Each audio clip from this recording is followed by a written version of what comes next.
ഇത് ജസ്റ്റ് ഒരു അപ്ഡേറ്റ് ആണ്. അതായത് നമ്മൾ കുറച്ച് ദിവസം മുമ്പ് നമ്മുടെ ജയന്റ് ഗൗരാമികൾക്ക് ഈ കാണുന്ന ഫ്ലോട്ടിംഗ് ചെടികൾ ഫീഡ് ചെയ്തിട്ടുണ്ടായിരുന്നു. ഇപ്പോൾ ഏകദേശം ഒരു 4, 5 ദിവസമായിട്ടുണ്ട്. അപ്പോൾ എത്രത്തോളം ഈ ഒരു ഫുഡ് കഴിച്ച് തീർത്തിട്ടുണ്ട്, അതായത് ഈ ഒരു ഫ്ലോട്ടിംഗ് ചെടികൾ എത്ര സമയം എടുത്താണ് തീർത്തിട്ടുള്ളതെന്ന് നമുക്കൊന്ന് നോക്കാം. ഈ ചെടികൾ അവർ സമയമെടുത്താണ് കഴിച്ച് തീർക്കുന്നത്. നമ്മുടെ പെല്ലറ്റ് ഫുഡ് അതുപോലെ തന്നെ മറ്റ് നോൺ വെജ് ഫുഡുകളൊക്കെ കൊടുത്ത് അവർ ഇമ്മീഡിയറ്റ് ആയിട്ട് കഴിക്കുന്ന പോലെയല്ല ഇത്തരത്തിലുള്ള ചെടികൾ അവർ കഴിച്ച് തീർക്കുന്നത്. കുറച്ച് സമയം എടുത്തിട്ടാണ് കഴിച്ച് തീർക്കുന്നത്. ഈ ടാങ്കിൽ കിടക്കുന്നത് 1 ഫീറ്റ് വരുന്ന ഒരു ബ്ലാക്ക് ജയന്റ് ഗൗരാമിയാണ്. പിന്നെ കുറച്ച് ആൽബിനോ സ്പോട്ടഡ് കാറ്റ് ഫിഷുകൾ എടുക്കുന്നുണ്ട്. പിന്നെ ആൽബിനോ സക്കർ കാറ്റ് ഫിഷുകൾ എടുക്കുന്നുണ്ട്.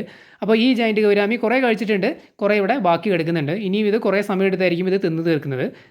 നമ്മൾ കൊടുത്ത ടാങ്കുകളിലൊക്കെ നമുക്കൊന്ന് ചെക്ക് ചെയ്ത് നോക്കാം. ഞാൻ ആഴ്ചയിൽ ഒരു തവണയാണ് ജയന്റ് ഗൗരാമികൾക്ക് ഇതുപോലെ ചെടികൾ ഫീഡ് ചെയ്യുന്നത്. ബാക്കി ദിവസങ്ങളിൽ ചില ടാങ്കുകളിൽ നമ്മൾ പെല്ലറ്റ് ഫുഡാണ് കൊടുക്കുന്നത്. ചില ജയന്റ് ഗൗരാമികൾക്ക് മാത്രം നമ്മൾ ചിക്കൻ ഫീഡ് ചെയ്യുന്നുണ്ട്. ഈ ചെടികൾ അതുപോലെ തന്നെ പെല്ലറ്റ് ഫുഡ്, ചിക്കൻ ഇത് മാറി മാറിയാണ് നമ്മൾ പല ജയന്റ് ഗൗരാമികൾക്കും കൊടുക്കുന്നത്. ഇത് നമ്മുടെ മെയിൻ ഔട്ട്ഡോർ ടാങ്കാണ്.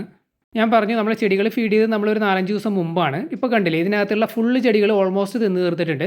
കുറച്ച് ചെടികൾ അവിടെ ഇവിടെയൊക്കെ ആയിട്ട് കിടക്കുന്നുണ്ട്. 1, 2 ഈ കാണുന്ന ഫ്ലോട്ടിംഗ് ലിഡിൻ്റെ അപ്പുറത്തൊക്കെ ആയിട്ട് 1, 2 എണ്ണം കിടക്കുന്നുണ്ട്. ബാക്കിയെല്ലാം കഴിച്ച് തീർത്തിട്ടുണ്ട്. ഇതിനകത്ത് ഒരെണ്ണമല്ല കിടക്കുന്നത്. ഇതിനകത്ത് 3 ബ്ലാക്കും 2 ആൽബിനോവും കിടക്കുന്നുണ്ട്, ഏകദേശം ഒരു 1 ഫീറ്റ് വരുന്നത്. അവന്മാരെ എണ്ണത്തിൽ കൂടുതലുള്ളത് കൊണ്ട് ഈ ചെടികൾ നമ്മൾ ഇട്ട് കൊടുത്തത് മൊത്തം കഴിച്ച് തീർത്തിട്ടുണ്ട്. അത്യാവശ്യം നല്ല വോള്യത്തിൽ ഇതിനകത്ത് ഇട്ട് കൊടുത്തിട്ടുണ്ടായിരുന്നു. പിന്നെ ഇന്ന് നമ്മൾ പെല്ലറ്റ് ഫുഡ് ഫീഡ് ചെയ്തിട്ടുണ്ട്. അതാണ് കുറച്ച് പെല്ലറ്റ് ഫുഡ് ഫ്ലോട്ട് ചെയ്ത് എടുക്കുന്നത്. ഈ ഒരു ടാങ്കിൽ എല്ലാം കഴിച്ച് തീർത്തിട്ടുണ്ട് എങ്കിലും ഇത് കുറച്ച് സമയമെടുത്ത് തന്നെയാണ് അവർ കഴിച്ച് തീർത്തിട്ടുള്ളത്. ഏകദേശം എനിക്ക് തോന്നുന്നു 4, 5 ദിവസം തന്നെ എടുത്തിട്ടുണ്ട് ഫുള്ളായിട്ട് തീരാനായിട്ട്. പിന്നെ ഈ കാണുന്നത് നമ്മുടെ കാർ പോർച്ചിലെ ടാങ്കാണ്. ഇതിനകത്ത് 1 ഫീറ്റ് വരുന്ന ഒരു ബ്ലാക്ക് ജയന്റ് ഗൗരാമി എടുക്കുന്നുണ്ട്. ഇത് നമ്മൾ കൊടുത്ത് ഒരു ദിവസത്തിനുള്ളിൽ തന്നെ കംപ്ലീറ്റ് ആയിട്ട് കഴിച്ച് തീർത്തിട്ടുണ്ടായിരുന്നു. ഈ ജയന്റ് ഗൗരാമിക്ക് ഞാൻ കൂടുതലായിട്ടും കൊടുക്കുന്നത് ചിക്കനും ഈ ഒരു ചെടിയുമാണ്. ഈ ജയന്റ് ഗൗരാമി ചിക്കൻ നല്ല രീതിയിൽ കഴിക്കും, അതുപോലെ തന്നെ ചെടികളും ഈ പറഞ്ഞ പോലെ തന്നെ ഒറ്റ ദിവസം കൊണ്ടൊക്കെയാണ് കഴിച്ച് തീർക്കുന്നത്. ഈ ഒരു ജയന്റ് ഗൗരാമിക്ക് ഞാൻ പെല്ലറ്റ് ഫുഡ് ഫീഡ് ചെയ്യാറില്ല. പണ്ട് നമ്മൾ ഫീഡ് ചെയ്തിരുന്നു, പിന്നെ നിർത്തിയത് എന്തുകൊണ്ടാണെന്ന് വെച്ച് കഴിഞ്ഞാൽ ഇത് അധികം കഴിക്കുന്നില്ല. കുറച്ച് കഴിച്ചിട്ട് പിന്നെ ബാക്കി വേസ്റ്റാക്കി കളയാണ്. അപ്പോൾ അതിന് ശേഷം നമ്മൾ ഇതിന് കൂടുതലും ചിക്കനും ചെടികളുമാണ് ഫീഡ് ചെയ്യുന്നത്.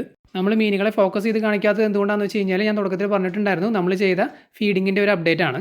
പിന്നെ നമ്മൾ ഈ ചെടികൾ ഫീഡ് ചെയ്തത് നമ്മുടെ ടെറസിൻ്റെ മുകളിലിരിക്കുന്ന ഈ ബക്കറ്റുകളിലാണ്. ഇതിൽ അവസാനത്തെ 2 ബക്കറ്റുകളിൽ നമ്മുടെ ആൽബിനോകൾ കുറച്ച് ചെറിയ സൈസാണ്, അവർക്ക് നമ്മൾ ഫീഡ് ചെയ്തിട്ടുണ്ടായിരുന്നില്ല.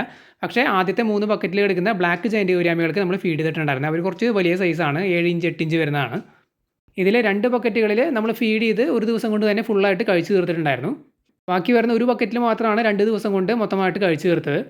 അപ്പോൾ നമ്മൾ ചെടികൾ ഇവർക്ക് ഫീഡ് ചെയ്ത് കഴിഞ്ഞാൽ ഇവർ ഏകദേശം ഈ പറഞ്ഞ സമയം കൊണ്ടൊക്കെയാണ് അത് ഫുള്ളായിട്ട് കഴിച്ച് തീർക്കുന്നത്. ഇതിലെ എല്ലാ ജയന്റ് ഗൗരാമികൾക്കും ഇഷ്ടം കഴിക്കാനായിട്ട് നോൺ വെജ് ഐറ്റംസ് ആണ്, ചിക്കനും സംഭവങ്ങളൊക്കെയാണ്. അത് ലൈവായിട്ട് തന്നെ അവർ ഫുള്ളായിട്ട് കഴിച്ച് തീർത്തോളും. പിന്നെ അത്യാവശ്യം ഫാസ്റ്റായിട്ട് കഴിച്ച് തീർക്കുന്നത് പെല്ലറ്റ് ഫുഡാണ്. നല്ല ഫിഷ് കണ്ടൻ്റ് ഒക്കെ ഉള്ള പെല്ലറ്റ് ഫുഡ് ആണെന്നുണ്ടെങ്കിൽ പെട്ടെന്ന് തന്നെ കഴിച്ച് തീർക്കും. അല്ലാന്നുണ്ടെങ്കിൽ കുറച്ച് സമയം എടുത്തായിരിക്കും ഫുള്ളായിട്ട് കഴിച്ച് തീർക്കുന്നത്, കുറച്ചൊക്കെ വേസ്റ്റാക്കി ഇടും. പിന്നെ കുറച്ച് സമയം എടുത്ത് സ്ലോ ആയിട്ട് കഴിച്ച് തീർക്കുന്നത് നമ്മളിപ്പോൾ പറഞ്ഞ ഈ ഒരു ചെടികളാണ്. ചെടികൾ കുറച്ച് സ്ലോ ആയിട്ട് തന്നെയാണ് അവർ കഴിക്കുന്നത്. അപ്പോൾ ഇത്തരത്തിലുള്ളൊരു ബാലൻസ്ഡ് ഡയറ്റാണ് ഞാൻ ഫോളോ ചെയ്യുന്നത്. ഡെയിലി നമ്മൾ ഫീഡ് ചെയ്യുന്നില്ല, ഓരോ ദിവസം ഇടവിട്ടാണ് കൊടുക്കുന്നത്.